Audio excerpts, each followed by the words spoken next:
All right, students, welcome to our little introduction to Unit 2. So Unit 2, we're talking about probability and we're talking about random variables. So, right away we're going to talk about basic ideas. We're going to talk about the addition rule. We're going to talk about complements, conditional probability, random variables, the binomial distribution. The binomial distribution, don't observe the Passover on that and pass over that lesson because it's crucial to understanding the normal curve. And the standard normal curve is really a central idea in statistics. And so we'll finish up with a little application of that in this unit. This unit is kind of the heart of the nuts and bolts of statistics. So please keep that in mind. Okay, let's talk probability. Now here I have this is actually a very famous coin. This is a silver dollar. But let me ask you a question. Heads and tails, if I flipped it and I laid it on here, and so my question is, what's the probability of getting tails? Well, how many sides are there? There's two sides. One side is tails. So the probability is 1, what I want, over the total number of possibilities. So 1 over 2. Basic probability. Okay? I hope you made heads or tails of that illustration. Another illustration here. Here we have a little die. So I have a 3. 3. Okay, what's the probability of getting a 3? Well, let's see. How many possibilities are there altogether? Whoops. There's 6 possibilities altogether. How many have 3? 1. Probability is 1 out of 3. 1 out of 6. Okay, here we go with a deck of cards. And so the question is, what's the probability of getting a 4?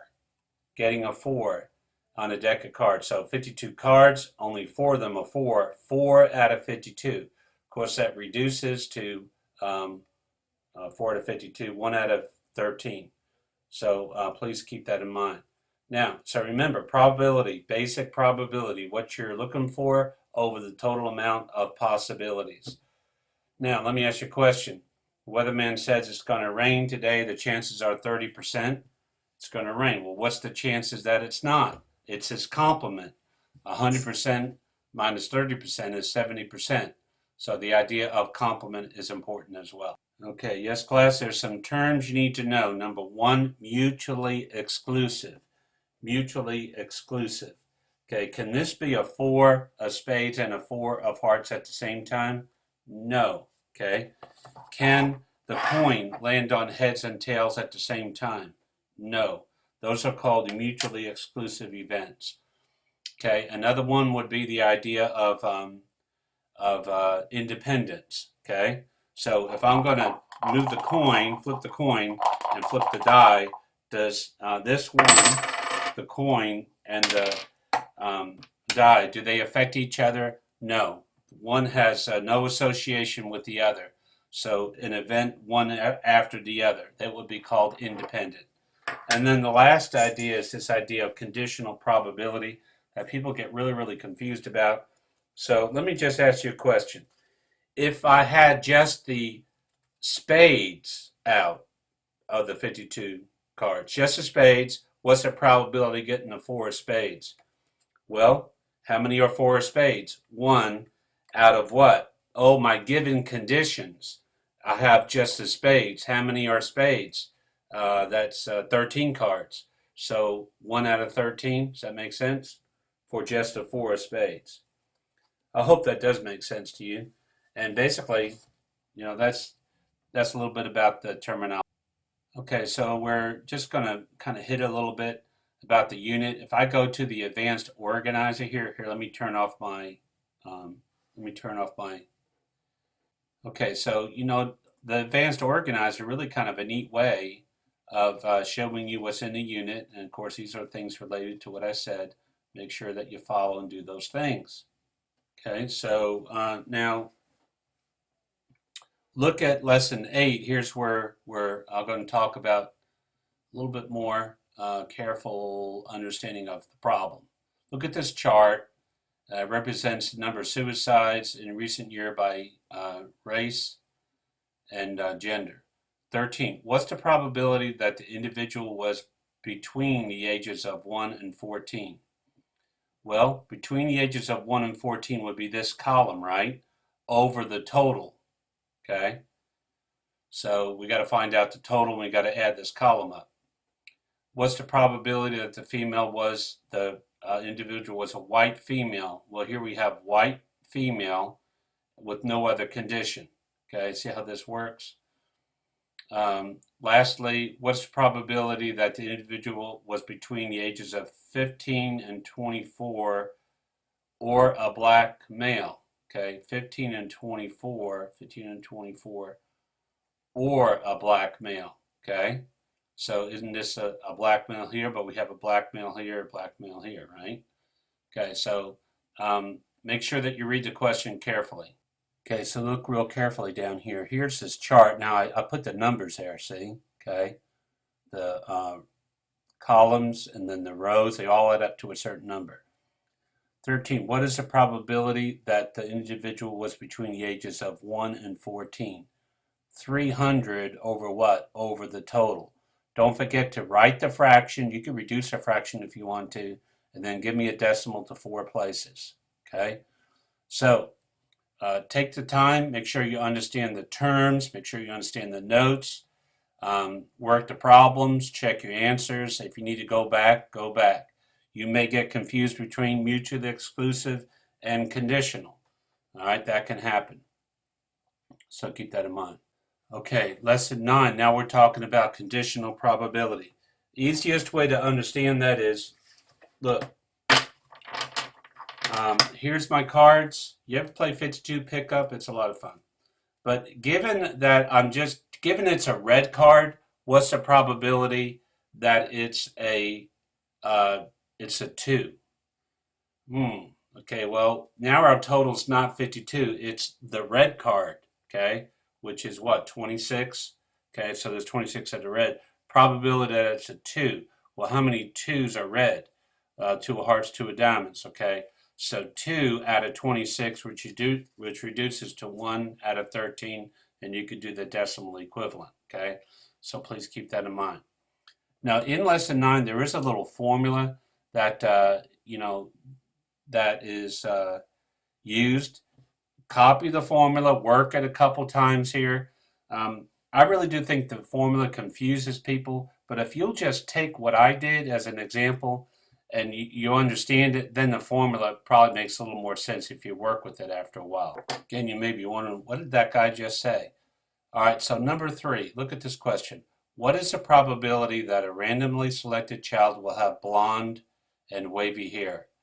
You got to look at the chart. Blonde here, wavy here. I got 5. But wait a minute, 5 out of what? Okay, so it is important to understand how the chart is built. Are you doing conditional probability? What's going on here?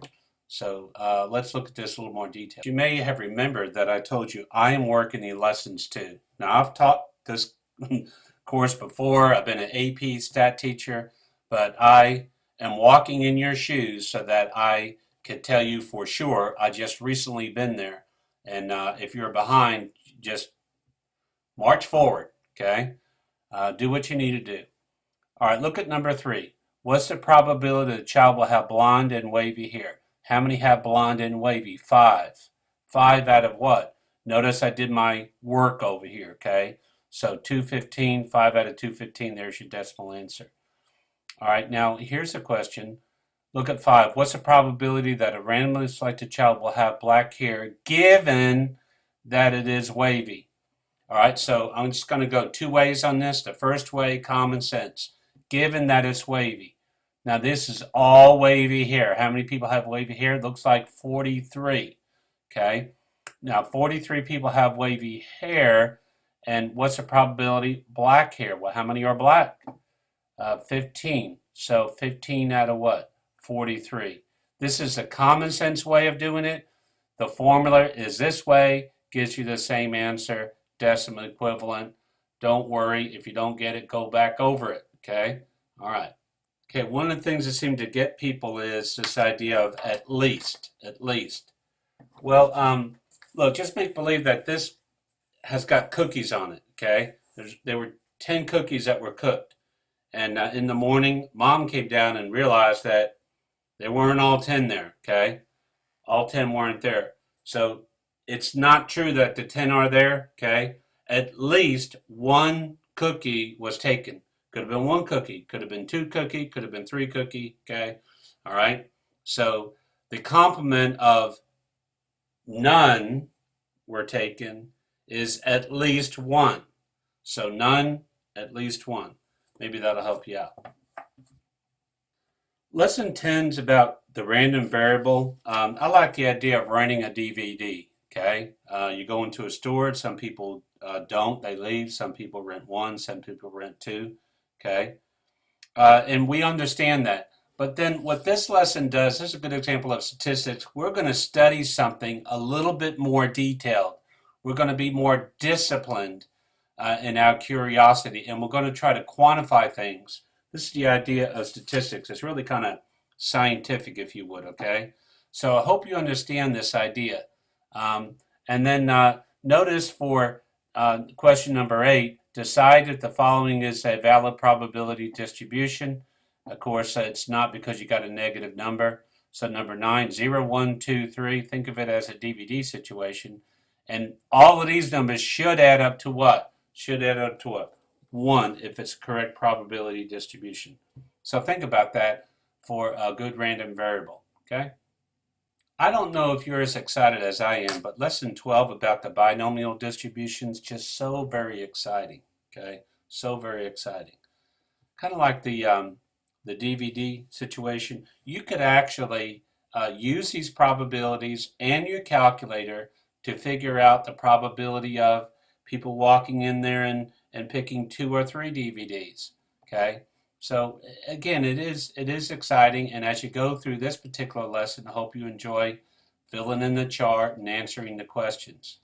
Now, the important point to remember about the binomial distribution is that this is a good lead-in. This is a good tying together a histogram and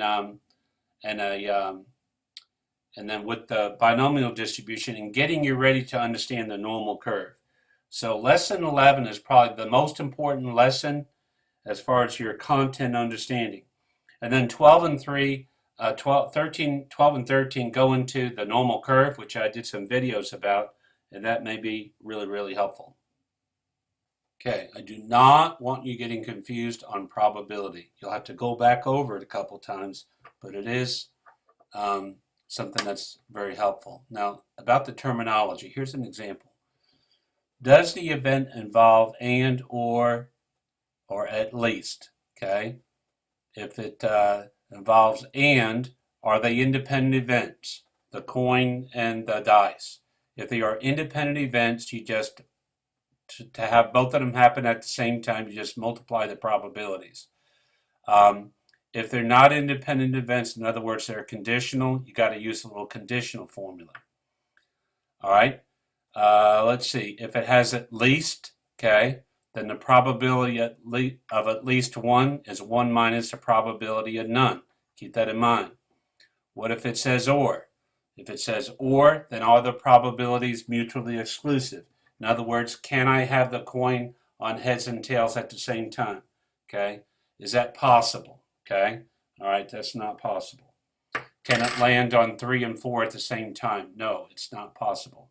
Now, if they are mutually exclusive, then to find the probability of A or B, you just add them together, okay? But what if they're not? So the probability of a black 10, okay? It's a black card or it's a 10 card. Well, there's 26 black cards and there's 4 10 cards, but wait a minute, aren't there some that are both at the same time, okay? A black and a 10. Now these are very important rules in probability, so make sure that you get that distinguished. So like I said, I am doing these problems and these quizzes and all of this, okay? I'm walking in your shoes, so keep walking forward. I wish you well. This is a very important unit of study, and I'm very excited about your accomplishing it. Well, best wishes.